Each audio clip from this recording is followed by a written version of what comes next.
This is Keep the Faith Ministry News. I'm Hal Mayer. There's a problem on the transgender front. Confusion. Yes, confusion. And it's not just in the minds of the transgenders, and it's becoming more menacing.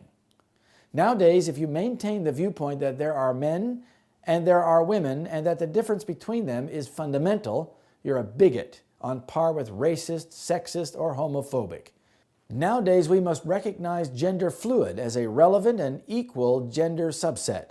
Never mind that the vast majority of the human race accepts this binary distinction.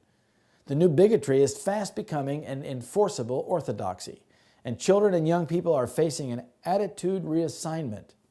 One feminist ideologue, Germaine Greer, said that men who become women after medical treatment were still men. Other progressives attacked her for making such a politically incorrect statement.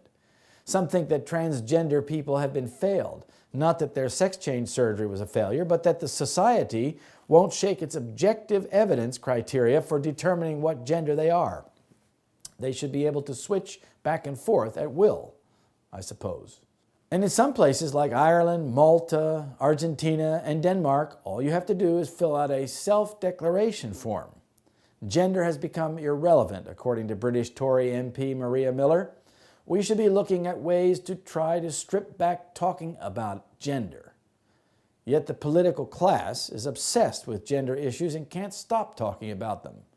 Britain has even made gender reassignment a protected characteristic in the Equality Act, and the National Health Service has a national clinical reference group for gender identity services. And on Transgender Day of Remembrance, the Department of Education flew the transgender flag. Perhaps we're all supposed to be gender fluid now, but gender is not fluid, it is factual. What is fluid is the language used to deconstruct traditional forms of gender identity. Gender identity comes from a complex relationship between biological sex and behavior. There's no getting around it. Nevertheless, ideology rules these days. Gender identity is a social construct, not a biological fact among transgender proponents. But those who feel trapped in the wrong gender are confused. Surgery may not resolve this confusion. Many who change sex still don't feel comfortable, tragically. Some even commit suicide. And to those who are desperate to make a gender change, gender is not irrelevant. It is all-consuming in importance. The new gender politics holds that any evidence of difference is a form of prejudice. If people want to identify with either gender or none, no one is allowed to gainsay it. Objective reality crumbles under the supremacy of subjective desire. In fact, gender fluidity itself creates victims. Professor Paul McHugh is the former chief psychiatrist at Johns Hopkins Hospital in the U.S. Most young boys and girls who seek sex reassignment, McHugh has written, have psychosocial issues and presume that such treatment will resolve them. The grim fact is that most of these youngsters do not find therapists willing to assess and guide them in ways that permit them to work out their conflicts and correct their assumptions. Rather, they and their families find only gender counselors who encourage them in their sexual misassumptions. Any doctor who may look into the psychological history of a transgendered boy or girl in search of a resolvable problem could lose his or her license to practice medicine in some places. Whatever happened to medical freedom? After all, half of young and a third of adult transgender people say they have attempted suicide in Britain alone. But Britain's establishment blames the so-called transphobia of others in their society for pushing them into deep depression and uses it to justify state-mandated coercion.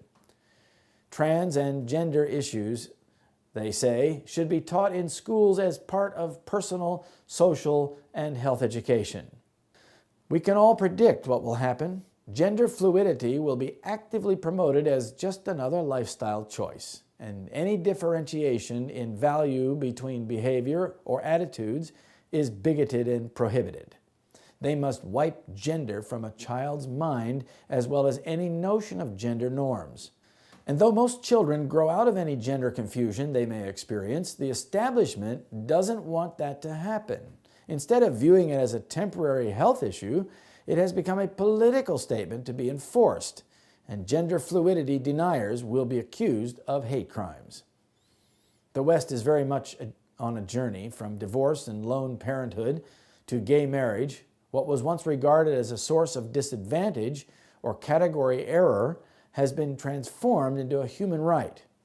In the process, compassion has turned into oppression. Gender cannot be at real risk because it is anchored in an immutable reality.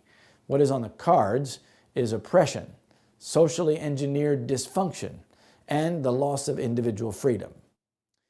Likewise also as it was in the days of Lot.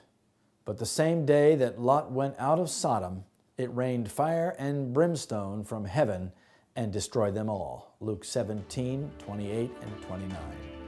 This is Keep the Faith Ministry News. Thank you for watching.